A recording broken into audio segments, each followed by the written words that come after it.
Assalamualaikum warahmatullahi wabarakatuh. Selamat bertemu kembali dengan saya, Mahmud dan Sadik. Kali ini kita akan membahas pelatihan bagi staf ahli kepala daerah. Mata pelatihan yang akan kita bahas adalah diplomasi organisasi.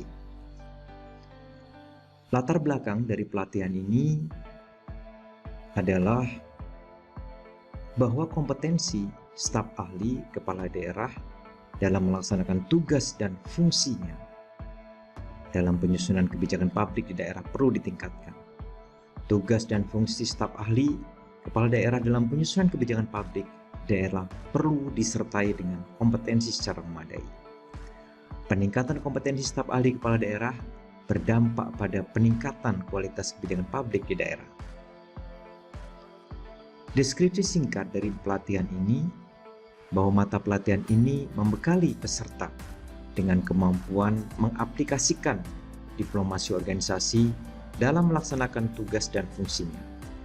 Hal-hal yang dibahas meliputi menyiapkan bahan komunikasi diplomasi, menganalisis posisi pihak lain sebagai tujuan diplomasi, dan menyampaikan komunikasi persuasif. Mata pelatihan ini disajikan secara interaktif melalui metode belajar secara mandiri, secara daring, ceramah singkat, diskusi, studi kasus, simulasi, menonton film pendek, dan demonstrasi, serta kerja kelompok dan kerja individu. Keberhasilan peserta dinilai dari kemampuan peserta dalam melaksanakan tugas diplomasi organisasi. Tujuan pembelajaran, hasil pembelajaran. Setelah mengikuti pembelajaran ini, peserta diharapkan mampu mengaplikasikan diplomasi organisasi dalam melaksanakan tugas dan fungsinya dengan baik. Indikator keberhasilan setelah mengikuti pembelajaran ini, peserta diharapkan 1. Mampu menyiapkan bahan komunikasi diplomasi, 2. Menganalisis posisi pihak lain sebagai tujuan diplomasi, dan yang ketiga adalah menyampaikan komunikasi persuasif. Materi pokok dan submateri pokok.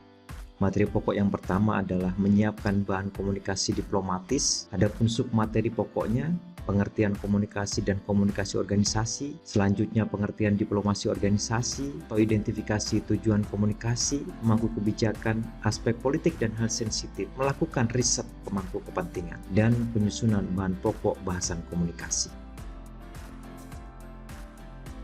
Materi pokok yang kedua yaitu menganalisis posisi pihak lain sebagai tujuan diplomasi. Submateri pokoknya evaluasi tingkat kompleksitas komunikasi, identifikasi keberpihakan, penolakan dan netralitas, pemeriksaan bahan komunikasi terkait subtopik inklusivitas, eksklusivitas yang berpengaruh, nilai sosial budaya, pendirian dan asumsi, memastikan reliabilitas dan kebenaran bukti dan sumber yang diacu, uji validitas dan penarikan kesimpulan.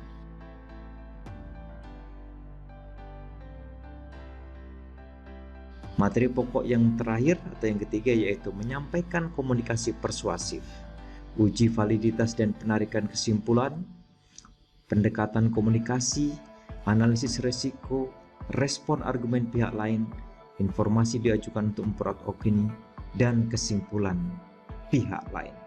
Demikian materi pelatihan staf ahli yang mengambil mata pelatihan diplomasi organisasi. Terima kasih.